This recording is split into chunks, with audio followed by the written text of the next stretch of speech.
생각은 말이 되고, 말은 행동이 되며, 행동은 습관이 되고, 습관은 운명이 된다. 여러분의 운명은 어디로 흘러가고 계신가요?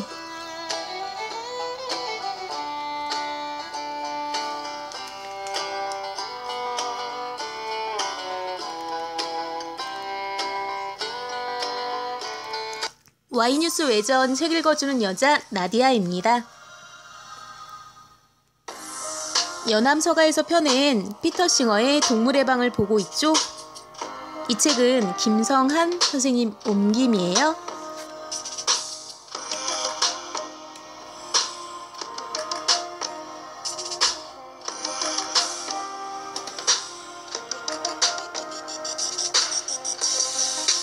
오늘은 제3장 지금 공장식 농장에서는 에서 5가지 기본적인 자유를 보도록 할게요.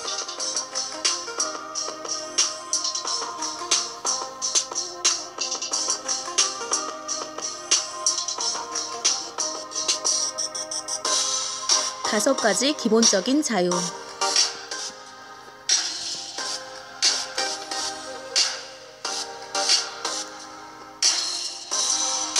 지금까지 우리는 전통적인 동물 사육 방식이 공장식 동물 생산 방식으로 전환되면서 나타난 주요 경향을 살펴보았다.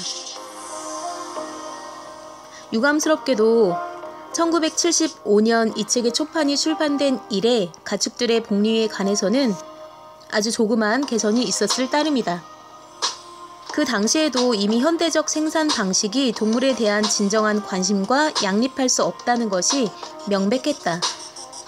그 증거는 루스 해리슨이 1964년 발간한 획기적인 저서 동물 기계에서 최초로 집대성되었고, 영국의 농무장관이 임명한 최고의 전문가로 구성된 브람벨 위원회의 권위 있는 보고서를 통해 재차 입증됐다. 위원회에는 저명한 동물학자인 브람벨 자신 외에도 케임브리지 대학의 동물 행태 담당 톨프와 수의학, 축산학, 농업 분야의 다른 전문가들이 포함됐다. 1965년 그들은 철저한 조사 끝에 85페이지의 공식 보고서를 발행했다. 위원회는 보고서에서 생산성이 높다는 사실은 동물들이 고통을 느끼지 않는다는 확실한 증거라는 주장을 단호히 거부했다. 그들은 체중이 늘어나는 현상이 동물들이 병리학적인 상태에 있음을 보여주는 증거라고 말했다. 또한 위원회는 가축들이 감금에 익숙하도록 자랐으며 이에 익숙해져 있기 때문에 속박을 당해도 고통을 느끼지 않는다는 입장 또한 거부했다. 톨프는 중요한 내용이 수록되어 있는 보고서 부록에서 우리가 가축의 행동을 관찰해 보면 설령 그들이 자연 상태를 한 번도 경험하지 못했다고 하더라도 지금도 여전히 존재하고 있는 본래적인 행동 패턴과 욕구를 가지고 있으며 그들이 아직도 본질적으로는 선사시대의 야생에서의 삶을 영위하고 있음을 알 수 있다고 강조했다.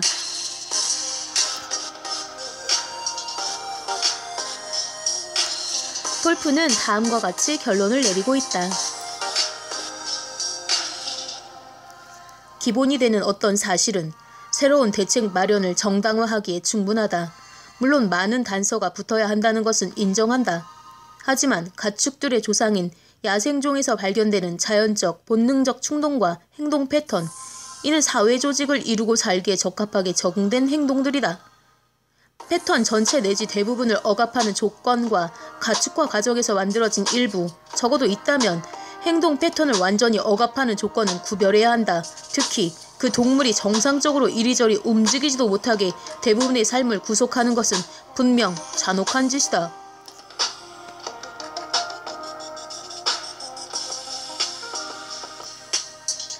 이와 일관되게 위원회의 권고는 다음과 같은 신중하면서도 근본적인 원칙의 바탕을 두고 있었다. 우리는 한 동물의 자연스러운 행동을 이루는 대부분의 주요 동작들을 방해할 정도로 심하게 감금하는 것에 대해서는 원칙적으로 찬성하지 않는다. 최소한 동물은 별다른 어려움 없이 몸을 돌린다든가 털을 고를 수 있어야 한다. 또한 그들은 일어섰다 누웠다 하거나 자신의 사지를 펼 수 있을 정도의 운동을 자유롭게 할 수 있어야 한다.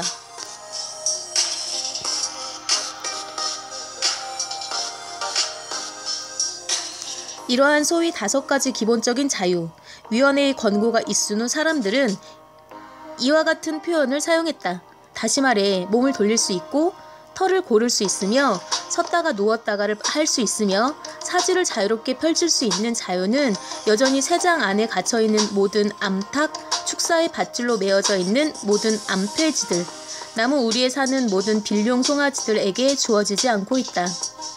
하지만 브람벨 위원회가 보고서를 발간한 이후 위원회 판단의 주요한 측면은 다수의 과학적 연구를 통해 그 정당성이 입증되었다. 예를 들어 우리는 가축이 선사시대의 자연적 행동 패턴을 그대로 유지하고 있다는 톨프의 평가가 에든버러 대학 연구팀이 수행한 반자연적 상태에서의 돼지 연구를 통해 어떻게 충분히 입증될 수 있었는지에 대해 살펴본 바가 있다. 이제 대부분의 과학자들은 출산만 할 수 있으면 동물들이 만족하며 살아가는 것이라는 주장 또한 오류라고 생각하고 있다. 아메리칸 사이언티스트에 수록된 1986년의 한 연구는 관련 논의를 자세한 정보에 입각해서 적절히 보여주고 있다. 하지만 가축 문제를 검토할 때에는 이러한 논의가 여러 이유로 오도될 수 있다. 가축들은 온갖 조건과 환경, 심지어 불리한 조건 하에서도 성장과 번식을 할 수 있는 능력을 갖춤으로써 자연 선택 과정에서 살아남았다. 그리하여 예컨대 암탉은 심각한 부상을 입었을 때에도 정상적으로 계속 알을 낳는다. 또한 가축들의 성장과 번식은 대개 명암 주기를 변경시키거나 사료의 항생 물질과 같은 성장 촉진제를 첨가하는 등의 방법을 통해 조정된다.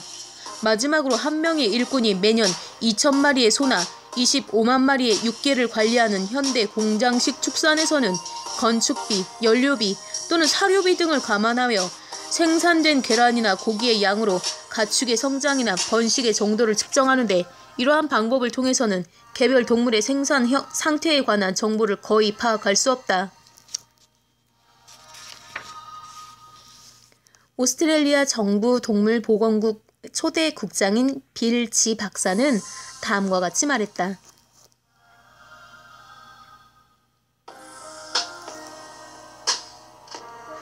가축의 생산성이 그들의 복리에 대한 직접적인 지표라는 주장이 제기되는 경우가 있다. 이는 오해이며 이와 같은 잘못된 생각은 즉각적으로 영구히 폐기되어야 한다. 복리란 개별 동물들의 복리를 말한다. 반면 생산성이란 지출된 달러당 산출량 또는 자원 단위당 산출량을 일컫는다.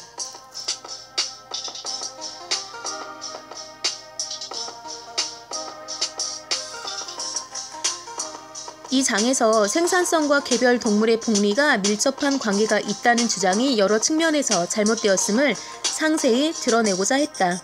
그와 같은 주장이 즉각적이고도 영구히 폐기될 수 있으면 참으로 좋을 것이다.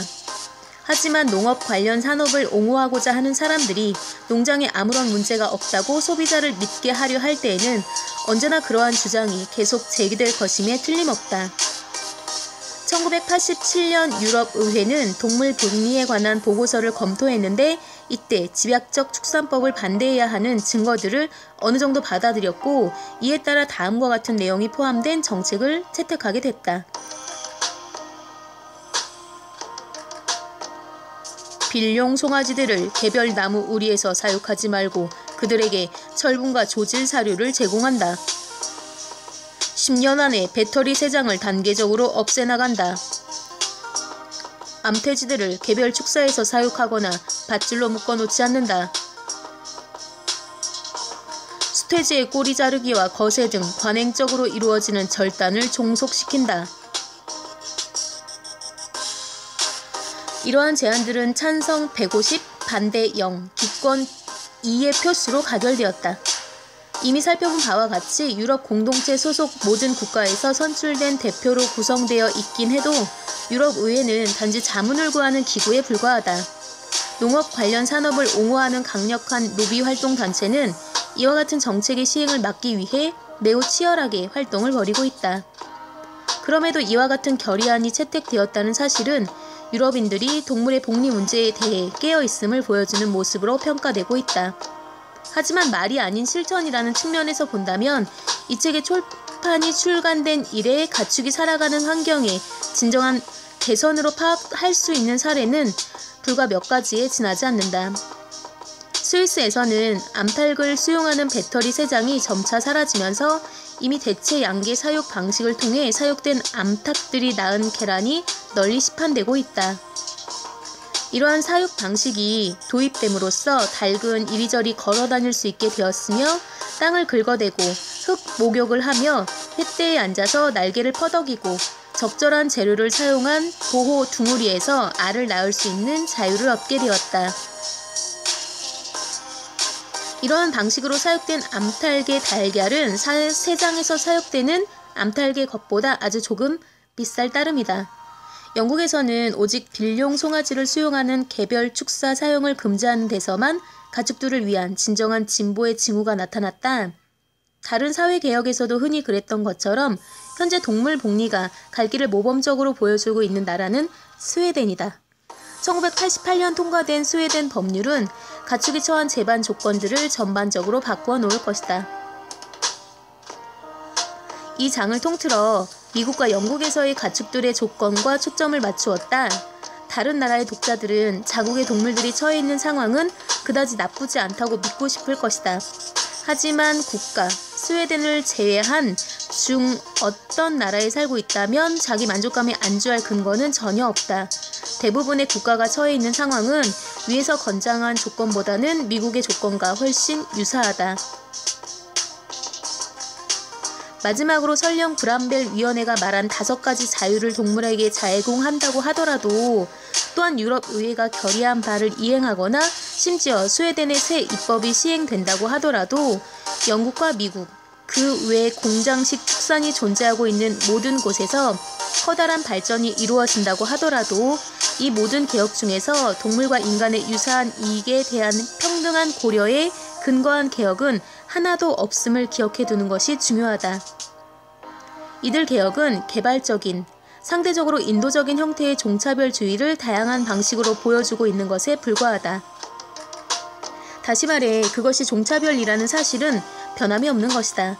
이제껏 그 어떤 국가의 정부도 동물의 이익이 인간의 유사한 이익에 비해 중요하지 않다는 생각에 의문을 제기한 적은 없었다. 쟁점은 늘 피할 수 있는 고통이 있는지의 여부였다. 이러한 사실은 이전에 비해 크게 비싸지 않은 가격으로 동물 제품을 계속 생산하면서 고통을 피해가겠다는 것을 의미할 따름이다. 인간이 자신의 목적을 위해 동물을 이용할 수 있다는 가정은 이제껏 도전받은 적이 없다. 또한 고기가 들어간 식사에 대한 욕구를 만족시키기 위해서 동물들을 사육하고 죽일 수 있다는 가정도 의심을 받은 적이 없다.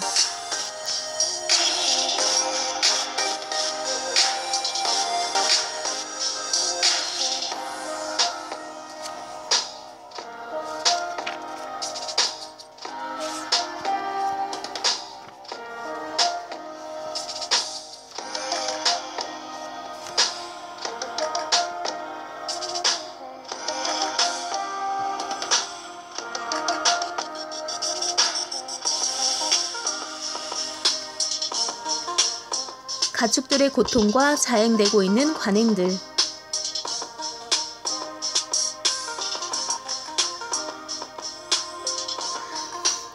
이 장에서 현대의 집약적 축산법을 집중적으로 다루었다. 왜냐하면 일반 대중들은 이러한 축산법이 초래하는 고통에 대해 거의 무지하기 때문이다. 하지만 동물에게 고통을 주는 것은 집약적 축산만이 아니다.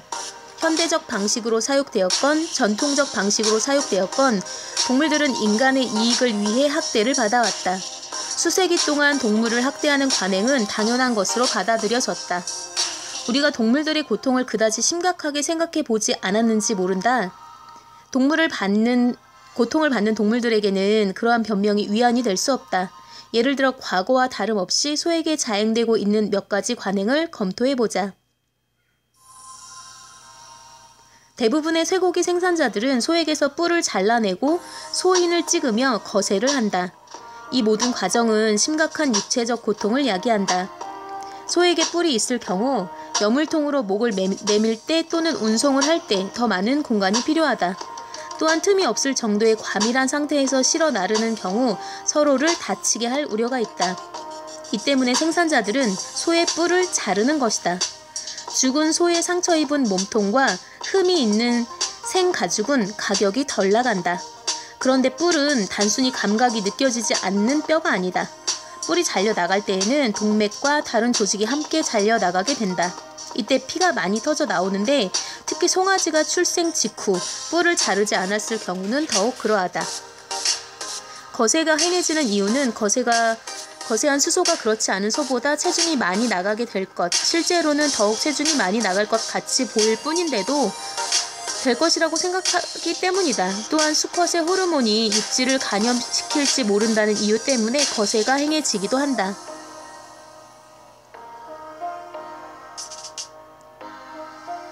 거세된 소는 다루기도 쉽다. 대부분의 영농인들은 거세 수술이 소에게 쇼크와 고통을 준다는 점을 인정한다. 거세 수술 시에 마취제는 대개 사용되지 않는다.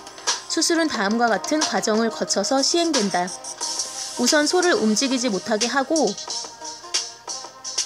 칼로 음낭을 찢어 발겨서 고환을 노출시킨다. 그 다음 고환을 차례대로 움켜쥐고 잡아당겨서 거기에 붙어있는 건을 파괴시킨다. 소가 나이가 들었을 경우에는 건을 아예 잘라버려야 한다. 뜻있는 일부 영농인들은 이러한 고통스러운 수술이 시행되는 현실에 가슴 아파한다. 거세용 칼은 없어져야 한다는 제목이 붙은 기사에서 진보적인 영농인의 편집인인 스크럭스는 거세가 주는 심각한 스트레스에 대해서 언급하면서 기름기 없는 고기에 대한 수요가 증가 추세에 있고 이에 따라 수소가 불구가 되지 않은 채 정상을 유지할 수 있으리라는 견해를 피력했다. 유사한 수술이 시행되는 양돈 산업에서도 동일한 주장이 제기된 바 있다. 영국의 잡지인 양돈업의 한 기사에는 다음과 같은 내용이 실려있다. 냉정한 상업적 양돈업자마저도 거세 자체를 야만적인 처사라고 생각한다. 나는 생체 해부를 반대하는 로비스트들이 그러한 거세 수술을 단호하게 공격하지 않는 사실이 놀라울 따름이다.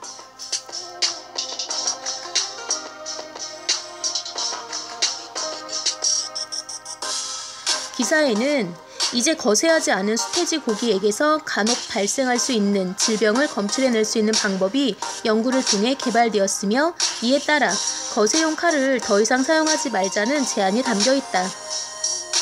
뜨겁게 달군 쇠로 소인을 찍는 것은 소에 대한 기록 관리에 도움을 주기 위해서뿐만 아니라 무리를 벗어나거나 일부 지역에 여전히 존재하는 도둑으로부터 가축을 보호하기 위해서도 널리 시행되고 있다. 소는 인간에 비해 두꺼운 가죽을 지니고 있다. 하지만 빨갛게 달아오른 쇠를 5초 동안 직접 갖다 대도 이전에 우선 털을 깎는다. 아무런 문제가 없을 만큼 그들의 가죽이 두꺼운 것은 아니다. 이러한 작업을 시행할 때에는 우선 소들을 밀어서 눕혀놓고 움직이지 못하게 만든다. 이 방법 외에 압착 사면로라고 불리는 장치를 사용하는 경우도 있다. 압착 사면로는 소가 움직이지 못하도록 꽉 조일 수 있는 나무 상자다. 하지만 한 안내원이 일러주듯이 아무리 움직이지 못하도록 조치를 취해도 소는 쇠를 갖대 댈 때 펄쩍 뛰어오른다. 이 밖에 날카로운 칼을 이용하여 귀를 특정한 모양으로 만듦으로써 소들의 신체에 손상을 가하기도 한다. 그렇게 할 경우 주인은 방목 구역에 멀리 떨어진 곳에서뿐만 아니라 소인이 보이지 않는 정면이나 후면에서도 자신의 소를 식별할 수 있게 된다. 지금까지 제시한 내용들은 전통적인 소 사육법의 일부 표준적인 절차에 관한 것이었다. 만약 식용으로 사육된다면 그 어떤 동물도 위에서 언급한 바와 유사한 방식으로 다루어질 것이다. 마지막으로 덧붙인다면 거의 대부분의 사육 방식에는 어미와 새끼를 매우 어릴 때 떼어놓는 절차가 포함된다. 이것은 어미와 새끼 양쪽 모두에게 상당한 고통을 안겨주는데 전통적인 체계 하에 동물 복리 수준을 따져보려 한다면 이를 기억하는 것이 중요하다. 자연 상태에서는 동물이 성장하여 다양한 연령대로 이루어진 공동체의 일원이 된다. 하지만 어떤 축산 방식도 이를 허용하는 경우는 없다. 가축들은 여러 세기에 걸쳐 거세, 소인, 어미와 새끼가 격리됨으로써 고통을 당해왔다. 그런데 인도주의 운동이 가축들에 대한 처우에 관심을 갖기 시작한 19세기에는 수송과 도축할 때의 잔혹한 처우가 범민에 찬 탄원을 불러일으켰다. 미국에서는 소들이 로키 산맥의 목장으로부터 철도 운송 종점까지 수송되었다. 이어서 그들은 기차가 시카고에 도착할 때까지 아무것도 먹지 못하고 며칠 동안 철도 객차에 처박혀 있었다.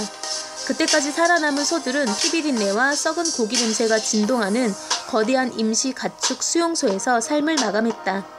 순번이 된 소들이 경사로를 질질 끌려 올라가면 그 위에 자루 도끼를 든 사람이 서 있었다. 그들에게 운이 따라주면 그 사람은 목표를 정확히 가격했다. 하지만 대부분의 경우 그들에게는 그다지 운이 따라주지 않았다. 그때 이래 지금까지 약간의 변화가 있었다. 예를 들어 1906년에는 철도 객차 내에서 동물들이 사료나 마실 물 없이 운송되는 시간을 28시간, 특별한 경우에는 36시간으로 제한하는 연방법이 통과되었다. 수송자는 그만큼 시간이 흐른 후에는 동물들을 차에서 내리게 하여 그들에게 사료와 마실 물을 공급해야 했으며 최소한 여행이 재개될 때까지 5시간 동안 휴식을 주어야 했다. 분명 흔들거리는 기차 안에서 사료나 마실 물 없이 28시간에서 36시간을 보낸다는 것은 고통을 느끼기에 충분히 긴 시간이다. 하지만 그나마 그것도 개선이었다. 도축 방법 또한 개선되었다. 오늘날에는 도축하기 전에 대부분의 동물들을 기절시킨다. 이론적으로 볼 때 이는 동물들이 고통 없이 죽는다는 것. 이에 대해 의심스러운 바가 있고 중요한 예외가 있음을 살펴보게 되겠지만 죽는다는 것을 의미한다. 이러한 개선으로 인해 오늘날 수송과 도축은 공장식 축산법, 저가의 사료를 고가의 고기로 전환시키는 기계로 동물들을 바꾸어 놓는 데 비해 상대적으로 이슈가 되지 않고 있다. 그럼에도 수송과 도축 방식에 대한 서술이 이루어지지 않고서는 당신의 저녁 식탁 위에 놓여있는 고기가 살아있는 동물이었을 동안 어떤 일을 겪었었는지에 대한 설명이 완전해질 수 없을 것이다. 오늘날 동물 수송에는 도축장으로 향하는 마지막 여행 외에 다른 여행이 포함되기도 한다. 주로 시카고와 같은 주요 중심지에서 도축이 이루어졌었던 시절에는 수송이 동물에게 가장 긴, 많은 경우 유일한 이동인 경우가 대부분이었다. 그들은 출하 체중에 도달하기까지 자신들이 태어난 한가한 목초지에서 성장했다. 그 후 냉동 기술이 발달했고 이로 인해 도축은 여러 곳에서 분산되어 이루어지게 되었다. 이 때문에 도축 애로의 여행 거리는 짧아지게 되었다. 하지만 오늘날 가축, 특히 소의 경우 태어나서부터 동일 지역에서 시장에 출하되는 체중에 이르기까지 사육되는 경우는 매우 드물다. 어린 송아지는 한 주, 가령 플로리다에서 태어나서 수백 마일 떨어져 있는 목초지, 서부 텍사스 정도로 수송된다. 1년을 유타나 와이오밍의 목장에서 보낸 소들은 아이오와나 오클라호마의 가축 사육장으로 보내진다. 이때 동물들은 2000마일 이상의 여행을 해야 한다.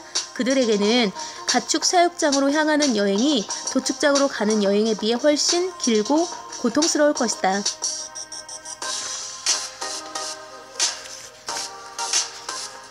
(1906년) 연방법은 철도로 수송되는 가축들에게 최소한 36시간에 한 번씩 휴식과 사료, 물을 공급해야 한다고 규정하고 있다. 그런데 연방법은 트럭을 통해 수송되는 가축에 대해서는 아무것도 언급하지 않고 있다. 1906년 당시에는 가축 수송에 트럭이 사용되지 않았다. 80년이 지난 오늘날에도 연방법은 과거와 다름없이 트럭을 이용한 동물 수송을 방치하고 있다. 트럭에 대해 철도 수송과 동일한 규제를 적용하려는 시도가 여러 번 있었지만 지금까지 어떤 것도 성공을 거둔 바가 없다. 이에 따라 소는 48시간, 심지어 72시간에 이르는 시간을 내리지 않은 채 트럭 안에서 보내기가 일수다. 물론 모든 트럭 운전자들이 이만큼의 시간을 가축들이 휴식이나 사료 또는 물 없이 지내도록 내버려 두지는 않을 것이다. 하지만 일부 운전자들은 실려있는 가축들이 고통을 느끼지 않도록 배려하면서 수송하기보다는 빨리 작업을 끝마치는 데 더 관심을 기울인다.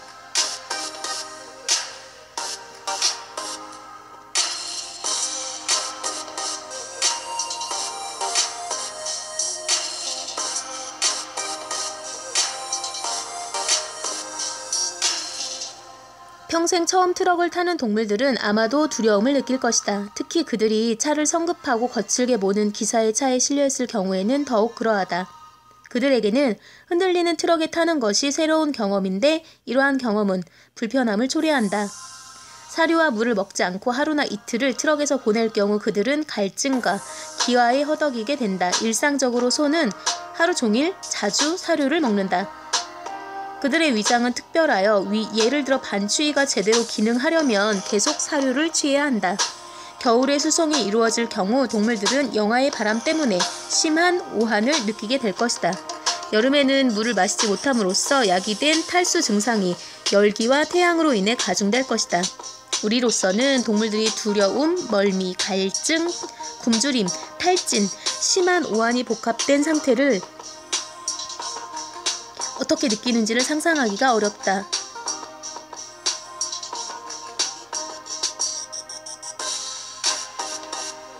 수송이 이루어지기 불과 며칠 전 이유와 거센 스트레스를 겪은 어린 송아지의 경우 그 영향은 더욱 부정적으로 작용한다. 수의학 전문가는 단순히 송아지의 생존 가능성을 크게 하기 위해서라도 최소한 수송되기 30일 전에 송아지들에게 이유와 거세를 행하고 백신 주사를 맞춰야 할 것이라고 권고하고 있다. 이렇게 함으로써 송아지들은 또 다른 스트레스를 경험하기 전에 한 가지 스트레스를 극복할 수 있게 된다. 하지만 생산자들이 항상 이러한 권고를 준수하는 것은 아니다. 물론 동물들은 자신들의 경험을 서술할 수 없다. 하지만 그들의 몸에서 나타나는 반응은 우리에게 무엇인가를 알려준다. 그들에게서 나타나는 주요 반응으로는 체중 감소, 수송열을 들 수 있다. 모든 동물들은 수송 도중에 체중이 감소한다. 탈수와 비워진 창자는 체중 감소 원인 중의 하나다.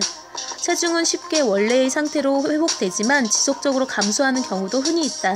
363kg의 거세한 황소가 한 번의 여행으로 32kg이 감소하거나 체중의 9%가 감소하는 경우는 흔히 있는 일이다. 체중이 원상태로 회복되는 데는 3주 이상이 걸린다. 연구자는 이러한 체중 감소, 거래에서는 이와 같은 말이 사용된다.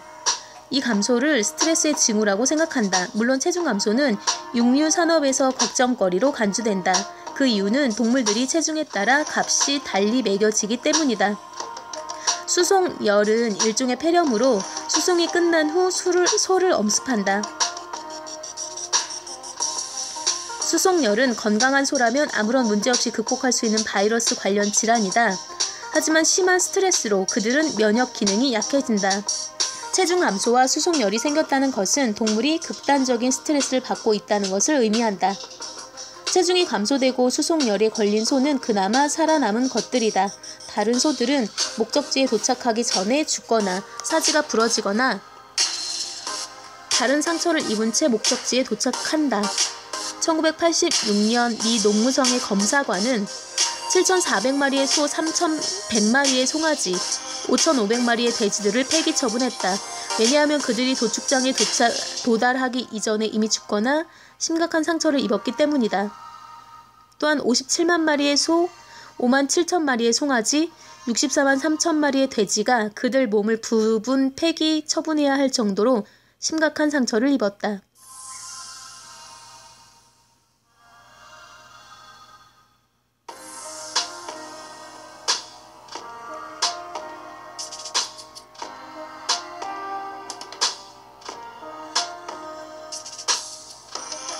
수송 도중 죽는 동물들은 편안히 죽음을 맞이하지 못한다. 그들은 겨울에는 얼어 죽고 여름에는 갈증과 열 때문에 극도의 피로로 쓰러진다. 그들은 미끄러운 적재 경사로에서 떨어져서 입은 상처로 임시 가축 수용소에 버려진 채 엎드려서 숨을 거둔다. 또한 동물들은 과중하게 실은 트럭에서 다른 놈들이 우르르 덮침으로써 질식해 숨지며 부주의한 관리자가 사료나 물을 주는 것을 잊어버림으로써 기아와 갈증으로 죽는다. 그들은 소름 끼치는 경험으로 스트레스로 죽어가기도 한다. 물론 오늘 밤 당신이 먹을지도 모를 동물이 방금 나열한 방식으로 죽지 않았을 수도 있다. 하지만 위에서 나열한 방식의 죽음은 이제껏 지금도 고기가 공급되는 총체적인 과정의 일부다.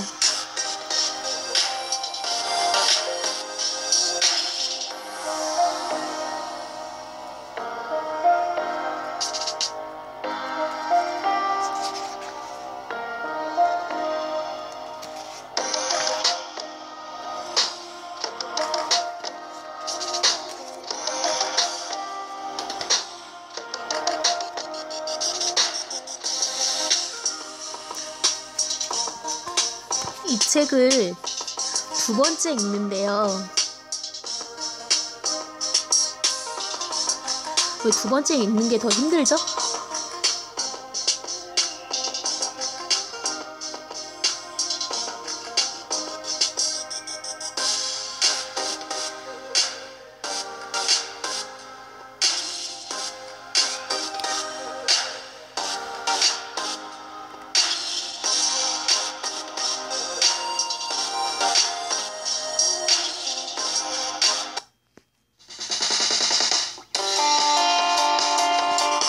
Y뉴스 외전 오늘의 희망 메시지는요.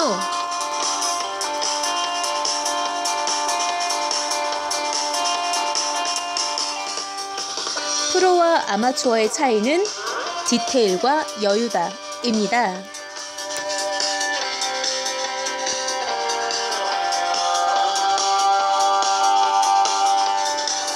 한 분야에 또는 여러 분야의 전문가분들을 만나면 깊은 내공과 여유가 절절 흘러 넘치죠.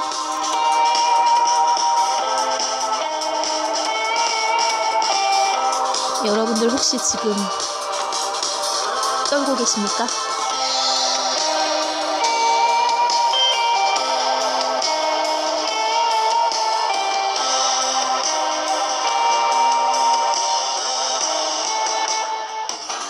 Y뉴스 외전 책 읽어주는 여자 93번째 시간은 여기까지예요. 94번째 시간에 먼저 가서 기다리고 있을게요.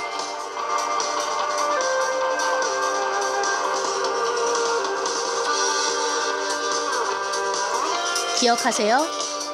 여러분은 아주 특별합니다.